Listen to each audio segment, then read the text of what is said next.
Hello everyone and welcome back to Let's Play Drawn to Life. In the last part we had the village festival, and now we're back at the shop because in the last part we finished the last normal level of World 2, and thus we can now get the slide due to the third ability token. The way this one works, as long as you're running full speed and you press the X button, you slide forward.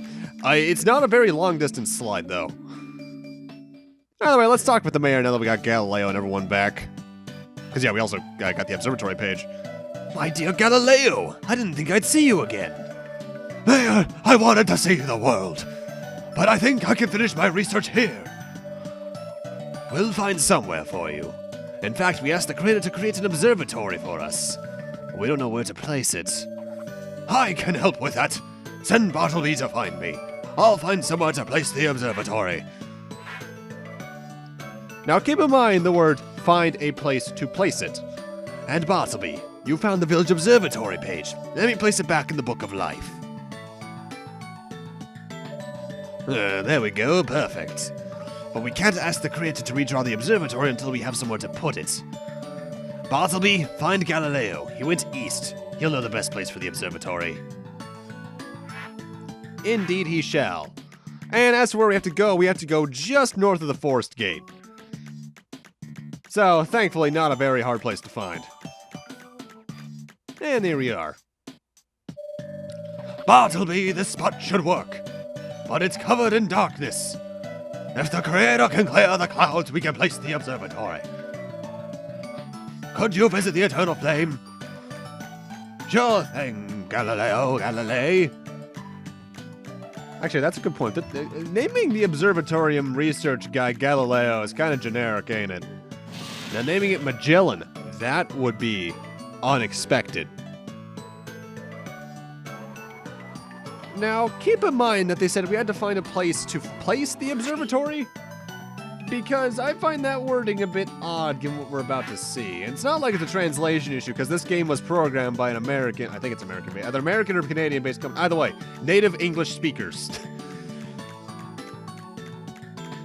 So once I start clearing away these clouds, we see that, by luck, this apparently may have been where the observatory already was, because there's no way this blueprint would be here otherwise. And it's not like they didn't want to place it until you did it, because they've done that with other things before. This spot is perfect. We should have a grand view of the sky. There you are. So this is where the observatory is going to go? Yes, now it's up to the creator to color it. Welcome to one of the longest coloring jobs I did in the game. This took 9 minutes to do. I started by doing all the basic fill-ins, and then I would shade those later on. My general idea with this is to try and keep it rather organically colored, with colors that I would see otherwise in the village. A lot of brown, some yellows around the telescope, reds for movable stuff like that. The thing that I was a bit iffy on coloring was the little jar in the bottom right, because I know those jars are actually in the world, but I'm not sure if I actually had the colors to do it right, so I just made it a kind of red water juggy kind of thing. A lot of grays going on, but honestly, I'm actually very proud of how this one ended up coming out. Overall, it's technically, I think, cel-shaded is the term for this, but I think I did it pretty well. The door is probably the thing I would do a bit differently. I probably would have done maybe a dark blue with the gray on the bottom to indicate that's kind of a dark area, because now it looks eternally lit. But overall, I'm fairly proud of this one. I also intended to try and shade the roof in kind of a weird way, but then I just ended up using black lines to indicate where the different things are. And there we go. Doesn't look as good as the other houses, but it looks pretty good all things considered. Excellent! I can't wait to view the sky! Bartleby, you can view the sky at any time. Just tap on the observatory. Have you seen Mari around? I asked her to help resolve an argument between some villagers. Could you see how she is doing? Sure thing, but first, let's actually take a look at what the observatory does when you tap on it. We get to see essentially anything you've drawn for that current time sky. Like if it's raining, you'll see the rain cloud. If it's sunny, you'll see the sun, so on and so forth. That's pretty cool, but overall, fairly inconsequential. Doesn't really do anything to add to the game's experience, so, Either way, let's go and find Mari. She's over here. So, Isaac, why won't you sell Cookie any more mayonnaise jars?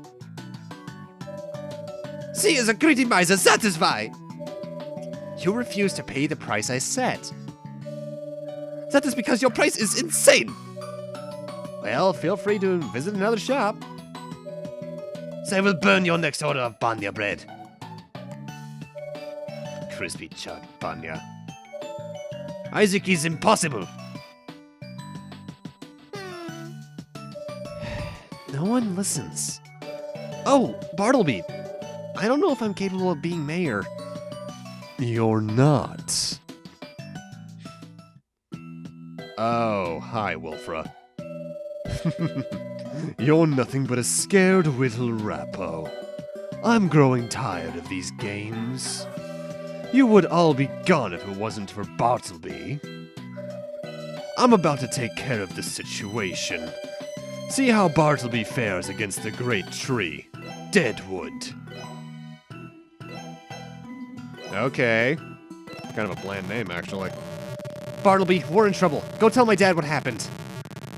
You know, Wilfra, you could easily capitalize on trying to do stuff in the village. It's not like we can probably easily do something about you. I could slap you, but I'm not sure how much that would do. Either way, let's talk to the mayor. What's going on? The ground was shaking just a minute ago. Wilfra again? What did he say about Deadwood? You need to stop it. Enter the deep dark forest to the village forest gate. Alright, time for our second boss. And one I actually don't like as much as Frostwind, but I like the concept of it. More on that in a moment. But that said though, World 2 on the whole, I like a lot. It's not my favorite world, that's World 4, but this is probably my second favorite overall. It does a lot more of its ideas, and it's more interesting than World 1, which is easy to say, admittedly. Deadwood. Hello? Oh, that's a face.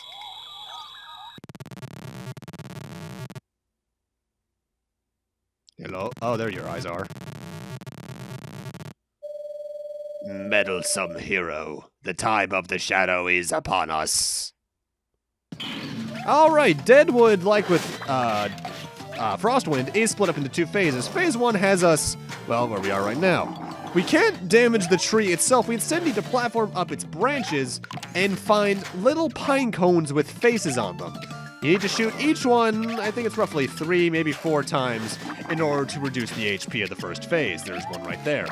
Timing this can admittedly be annoying, and this fight's annoying for one thing for a fact in Phase 1, and that's the amount of shadow bats going around, screwing up not only where you're trying to jump, but also the accuracy of your actual acorns. Because the arc of the acorns makes this really annoying. Deadwood himself can't really do anything aside from some of the shadow creatures. The most he can do is shake himself enough to the point where you fall off. You automatically fall off a bit when you damage him, but every now and then, as you saw there, his eyes glue red and his mouth opened. He was trying to shake you off. And that can cause you to fall a good distance depending on where you are.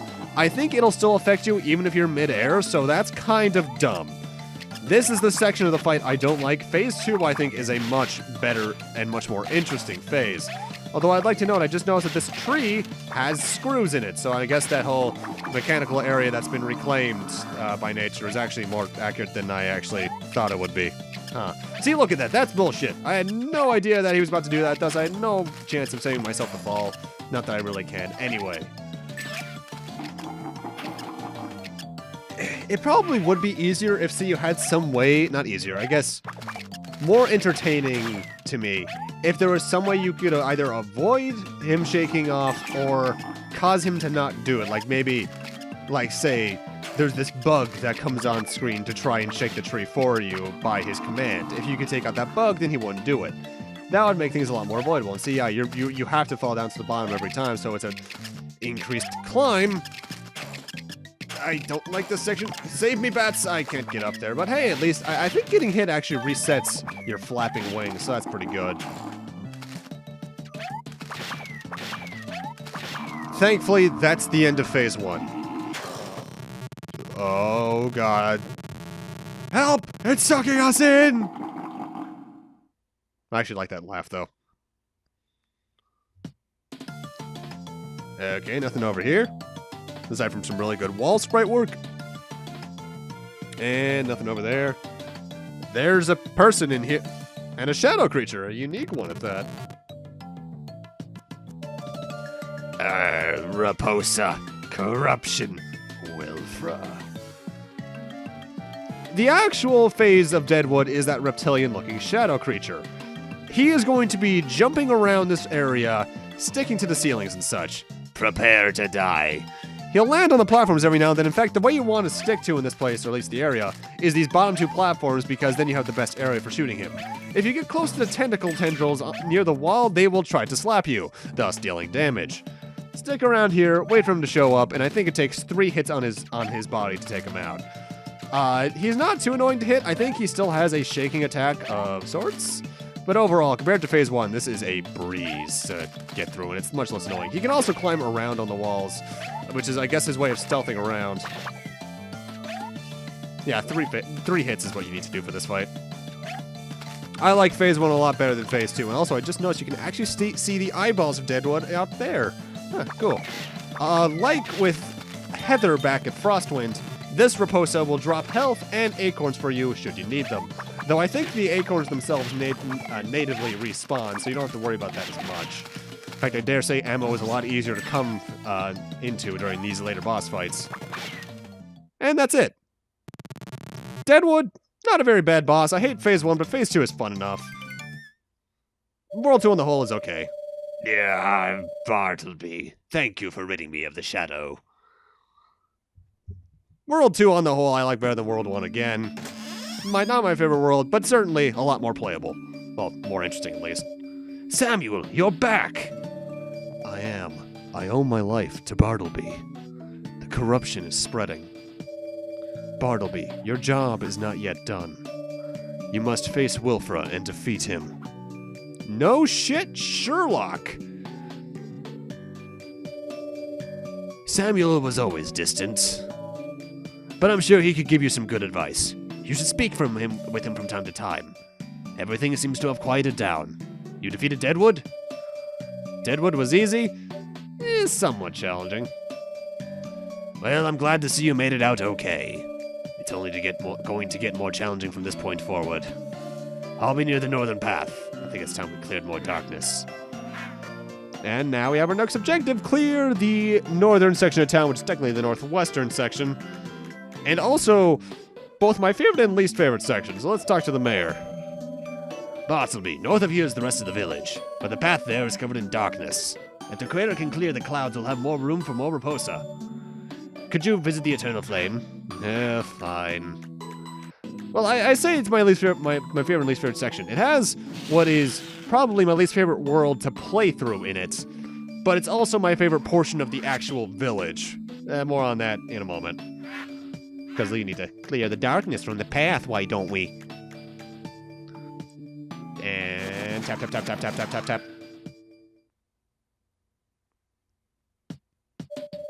Well, the creator cleared the path to the northern section of the village. Yes, he did. Why don't you take a look around? You should find the village island gate near the north beach. I'll be at Village Hall if you need me. Alright, let's take a look around the northern half of the village. Well, northern fourth, but you get what I mean. Alright, a lot of trees. Darkness, Heather, Samuel. This gate leads to the Rapo Islands. I have something for you. You'll need flippers and a helmet to survive underwater. Take this page back to the mayor.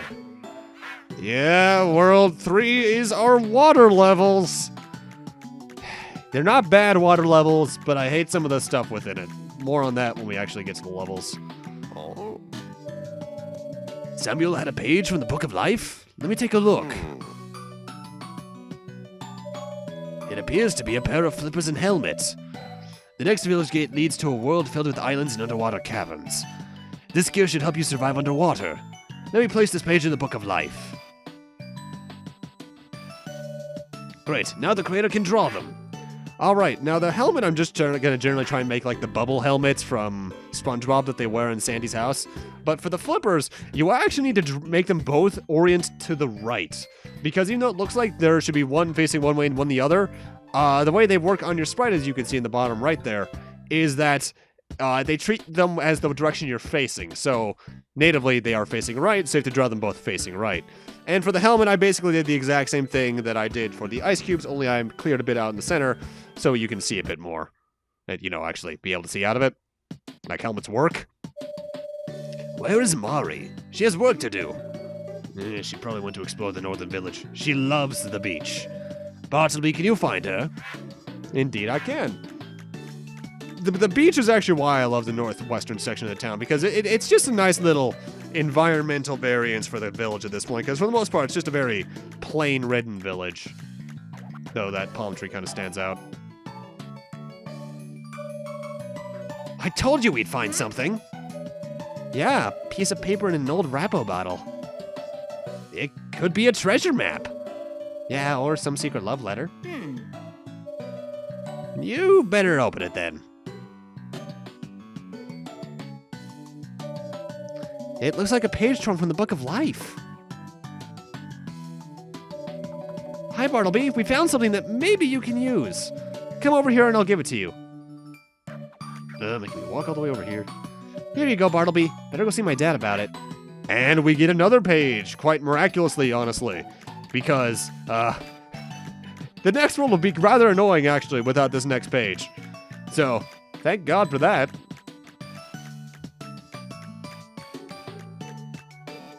How do you doodly, Mater? Mater? Mayor. Where did you get this? Joey and Mari found it. I wonder what else is buried in the village. I'm sure Joey won't rest until he's dug up the entire beach. This is a page from the Book of Life. It's a Star Zuka. I'll place it back in the Book of Life, and the creator can draw it for you. So, similarly to the Snow Shooter and the Acorn Launcher, this is our projectile weapon for World 3.